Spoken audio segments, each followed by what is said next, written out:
I'm about to turn this topic into a fresh, creator-style breakdown that feels like I'm thinking out loud on camera. I'm not just repeating the article. I'm unpacking what somatic shaking actually is, why it's getting traction, and what it means beyond the TikTok clips. Let's dive in. What makes somatic shaking compelling is the idea that our bodies hold onto stress long after the moment passed. Personally, I think that mismatch between what the mind knows and what the body feels can create a stubborn, low-level hum of tension. From my perspective, a method that invites simple, brief movements to release energy could be tapping into a natural mechanism we've evolved for quick reset.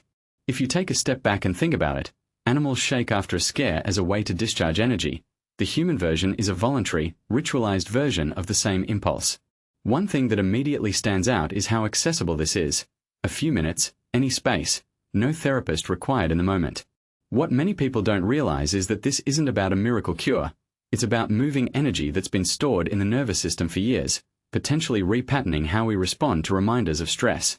Let's reframe the idea from the clickbait vibe to a practical lens. The core claim is, brief, chaotic movements can reduce symptoms linked to trauma, PTSD, grief, anxiety, low self-esteem. I've got questions, though. How does a quick jig translate into long-term change?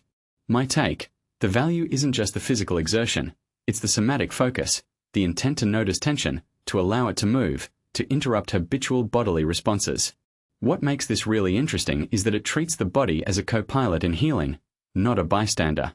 It aligns with a broader trend toward body-first approaches in mental health, where people seek experimental, non-verbal ways to process emotion. In my opinion, that shift matters because it offers alternatives for those who don't resonate with talk therapy or who need a quick, tangible tool for everyday stress.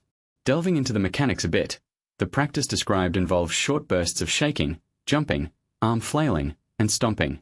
The goal isn't elegance, it's energy discharge. From my viewpoint, this could function as a cortisol or adrenergic reset at the micro level. The nervous system stores energy after threat or distress, and rapid, rhythmic, or chaotic movement might help reintegrate sensory input and reduce muscle tension tied to hyperarousal. What this really suggests is that the nervous system responds to movement patterns that resemble natural escape or fight responses. If you zoom out, it hints at a broader pattern in neuroscience. Repeating, safe resets can lower the odds of staying in a hypervigilant state once a stressor passes. There's a social layer to this trend, too. TikTok has amplified a kind of self-directed experimentation with mental health tools. That's not inherently good or bad.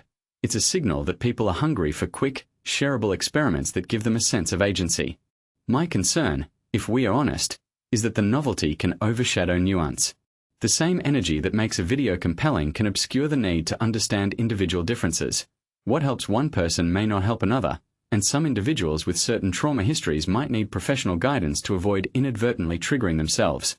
What this really highlights is a tension between accessible self-help and evidence-based care, and it raises a deeper question. How do we responsibly curate and consume this kind of trendy technique without overselling it? Another angle worth exploring is the health angle beyond mood and stress reduction. The piece notes that chronic stress links to headaches, sleep issues, weight gain, high blood pressure, and even heart disease. If somatic shaking can meaningfully reduce chronic tension, it could be a complementary habit in a broader wellness toolkit. From my perspective, the practical takeaway is not that shaking replaces therapy or medical treatment, but that it could function as an accessible daily ritual to reduce the baseline level of stress load. The detail I find fascinating is how a simple protocol, minutes a day, no equipment, could potentially shift daily functioning for people who feel stuck in reactive patterns. What this really suggests is that small, consistent bodily practices can accumulate into meaningful shifts over time, which fits a growing narrative about embodied health. Yet there's a catch that's easy to miss. The source frames somatic shaking as broadly beneficial, but context matters. For someone with trauma histories, grounding, safety, and consent are crucial. My belief is that any self-guided technique should start with a safety net, a plan for stopping if the feeling becomes destabilizing, and guidance on integrating these sensations with broader coping strategies. If we avoid turning this into a performative or overly sensational trend, we can honor both curiosity and caution. This raises a deeper question.